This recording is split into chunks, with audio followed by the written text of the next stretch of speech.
Hello दोस्तों, तो आज हम बात करेंगे लंग्स के बारे में। लंग्स एक बहुत ही इंपॉर्टेंट पार्ट होता है। लंग्स का जो काम होता है, हम मनुष्य जो होता है वो ऑक्सीजन गैस को अंदर लेता है और कार्बन डाइऑक्साइड गैस को छोड़ता है। तो लंग्स का आज हम डिटेल से पढ़ेंगे। तो लंग्स की अगर बात करें तो लंग्स दो प्रकार के होता है। एक जो लंग्स होता है वो होता है दायां फेफड़ा, एक होता है दायां फेफड़ा और एक होता है बायां फेफड़ा। तो दो टाइप के फेफड़े होते हैं, बायां फेफड़ा और दायां फेफड़ा, मतलब राइट लंग्स और एक होता है आपका लेफ्ट लंग्स। अगर हम राइट लंग्स की बात करें, दाएं फेफड़े की बात करें, तो इसमें तीन लोब होते हैं। तीन लोब कौन कौन से होते हैं? एक होता है ऊपरी लोब, जो पहला लोब होता है उसको अपन बोलते हैं ऊपरी लोब। इसके बाद दूसरा जो लोब होता है उस लोब का नाम है मध्य लोब। दूसरे लोब का जो नाम है वो है मध्य लोब। और अगर तीसरे लोब की बात करें तो तीसरा लोब है उसको अपन बोलते हैं निचला लोब। तो इसमें तीन तरह के लोब होते हैं। जो हमारा दायां फेफड़ा होता है, दाएं फेफड़े में तीन लोब होते हैं। तो तीनों अपन देख सकते हैं, 1 नंबर, 2 नंबर और 3 नंबर। इसमें तीन लोब हैं दाएं फेफड़े के अंदर। दाएं फेफड़े की अगर हम बात करें तो इसका आकार भी बाएं फेफड़े की अपेक्षा बड़ा होता है, क्योंकि जो दायां फेफड़ा जो होता है उस तरफ हार्ट नहीं होता है, बाएं की तरफ हार्ट होता है। तो हार्ट की वजह से जो दायां फेफड़ा होता है वो बड़ा होता है और जो बायां फेफड़ा होता है वो थोड़ा उससे मुकाबले छोटा होता है। और अगर हम बाएं फेफड़े की बात करें तो बाएं फेफड़े में दो लोब होते हैं। एक होता है आपका ऊपरी लोब, इसमें एक होता है आपका ऊपरी लोब, और नंबर 2 पे जो आएगा वो आएगा आपका निचला लोब, क्योंकि इसमें मध्य लोब नहीं होता है। इसमें मध्य लोब नहीं होता है। इसमें दो ही लोब होते हैं, एक ऊपरी लोब और एक निचला लोब। इसमें दो लोब होते हैं, जबकि जो हमारा बायां फेफड़ा होता है उसमें दो लोब होते हैं, लेकिन दाएं फेफड़े के अंदर तीन लोब अपन को देखने को मिलते हैं।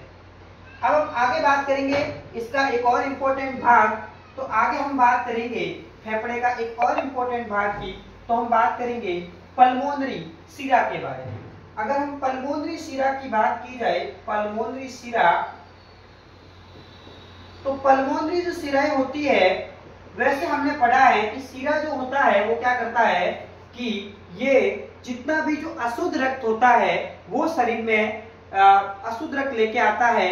शिरा का काम क्या होता है? अशुद्ध रक्त लेके आना और फेफड़े को देना। बट पल्मोनरी शिरा जो होती है ये शुद्ध रक्त लेके जाती है।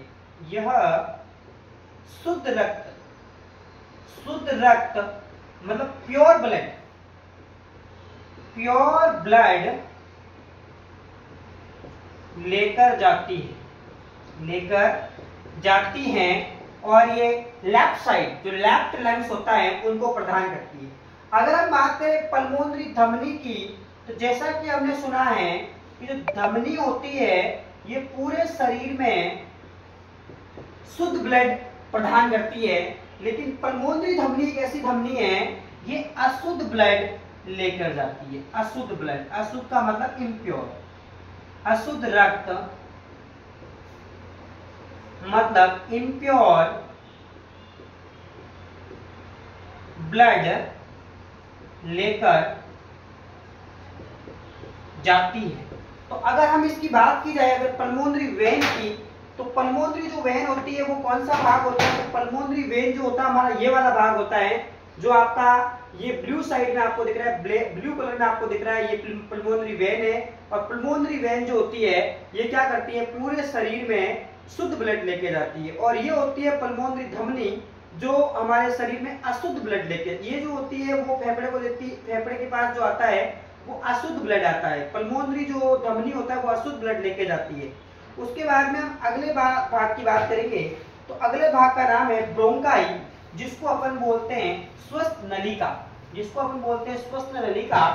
तो अगर हम स्वस्थ नलिका की बात की जाए, नेक्स्ट भाग स्वस्थ नलिका, स्वस्थ नलिका।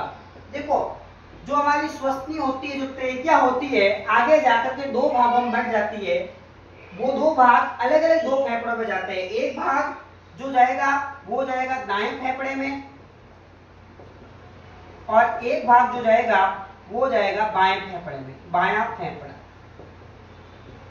तो दो अलग अलग भाग होते हैं और दोनों ही अलग अलग भागों में ये क्या करती है? ऑक्सीजन लेके जाती है। दोनों ही अलग अलग भागों में ऑक्सीजन लेके जाती है स्वस्थ नलिका। तो स्वस्थ नलिका होती है, एक भाग इसका दाएं फेफड़े में जाता है और एक भाग इसका बाएं फेफड़े में जाता है और वहां पे ये ऑक्सीजन लेके जाती है। उसके बाद में ये स्वस्थ नलिका जो होती है वो आगे जाकर के सेगमेंट में बदल जाती है। स्वस्थ नलिका जो होती है सेगमेंट में बदल जाती है। सेगमेंट का मतलब होता है खंड। तो सेगमेंट बदलेगी तो जो दायां फेफड़ा होगा उसमें 10 सेगमेंट होंगे। दाएं फेफड़े के अंदर 10 सेगमेंट होंगे और जो बायां फेफड़ा होगा उसमें 8 सेगमेंट होंगे। बाएं फेफड़े में 8 सेगमेंट होंगे। तो अलग अलग सेगमेंट में ये हवा प्रदान करके ऑक्सीजन देती है। और अगर मान लीजिए कहीं पे हमको ऑक्सीजन नहीं मिल पाती है, किसी व्यक्ति को वहां पे अगर ऑक्सीजन नहीं मिल पाती है तो उसको श्वसन की दर जो होती है वो धीरे धीरे कम हो जाती है। उस व्यक्ति को सांस लेने में बहुत सारी दिक्कत हो जाती है जब सेगमेंट में ये ऑक्सीजन प्रवेश नहीं कर पाती है। तो वहां पे क्या होता है, कार्बन डाइऑक्साइड जो होती है वो बढ़ जाती है और जैसे ही कार्बन डाइऑक्साइड बढ़ जाएगी तो व्यक्ति को श्वसन क्रिया में दिक्कत आ जाती है। इसके बाद में अगले भाग की अगर हम बात करें तो ये श्वसन नलिका जो होती है वो धीरे धीरे आगे बढ़ेगी और ये श्वसन नलिका ब्रोंकियोलेज मतलब श्वसन नलिका और ज्यादा बढ़ जाएगी, ब्रोंकियोलेज में बढ़ जाएगी। ब्रोंकियोलेज श्वसन नलिका जो होती है वो ज्यादा भागों में बढ़ जाती है, उसको हम बोलते हैं ब्रोंकियोलेज, BRONCHIOLE। ब्रोंकियोल में बढ़ जाती है श्वसन नलिका, आगे जाके छोटी छोटी नलिकाओं में जाती है, छोटी छोटी और नलिकाओं में बढ़ जाती है, छोटी छोटी और नलिकाओं में बढ़ जाती है और नलिकाओं में बंट जाती है, नलिकाओं में बंट जाती है और छोटी नलिकाओं के अंदर ये बंट जाती है। और ये फिर ब्रोंकियोल और एल्वोली, इसमें क्या होता है, गैसों का आदान प्रदान होता रहता है। ऑक्सीजन आती रहती है, CO2 बाहर निकलती रहती है, ऑक्सीजन आती रहती है, CO2 बाहर निकलती रहती है। और इसका जो लास्ट जो भाग है उसका नाम है डायफ्राम। डायफ्राम की अगर हम बात करें तो डायफ्राम क्या करता है, जैसे ही ऑक्सीजन शरीर में प्रवेश करेगी तो डायफ्राम सिकुड़ जाता है। डायफ्राम क्या होता है, ऑक्सीजन प्रवेश करेगी, जैसे ही ऑक्सीजन इंटर होगी, ऑक्सीजन जैसे ही प्रवेश करती है, जैसे ही प्रवेश करती है, प्रवेश करती हैं तो यह सिकुड़ जाता है। जैसे ऑक्सीजन सिकुड़ जाता है और फिर जैसे ही गैस बाहर निकलती है तो यह ऊपर उठ जाता है। इस प्रकार से डायफ्राम की जो क्रिया है वो कंप्लीटली होती है। तो मैंने आपको पूरे भाग बता दिए। अगर हम बात की जाए राइट वाले की तो राइट वाले में 3 लोब होते हैं, लेफ्ट वाले में 2 लोब होते हैं। 4 नंबर पे मैंने आपको किसके बारे में बताया था, 4 नंबर पे मैंने आपको बताया पल्मोनरी शिरा के बारे में, फिर मैंने बताया 5 नंबर पल्मोनरी धमनी के बारे में, और फिर 6 नंबर में आपने जो स्वस्थ नली है उसके बारे में अच्छे से पढ़ा था। फिर आपने 6 के बाद में 7 नंबर पे जो नंबर 7 है वहां पे आप लोगों ने पढ़ा सेगमेंट के बारे में। और इसके बाद में नंबर 8 पे हमने डायफ्राम के बारे में पढ़ लिया। ये वाला जो भाग है इसको अपन डायफ्राम बोल सकते हैं। तो इस प्रकार से मैंने आपको प्रैक्टिकली अलग अलग भागों के बारे में विस्तार से बताया। Thank you.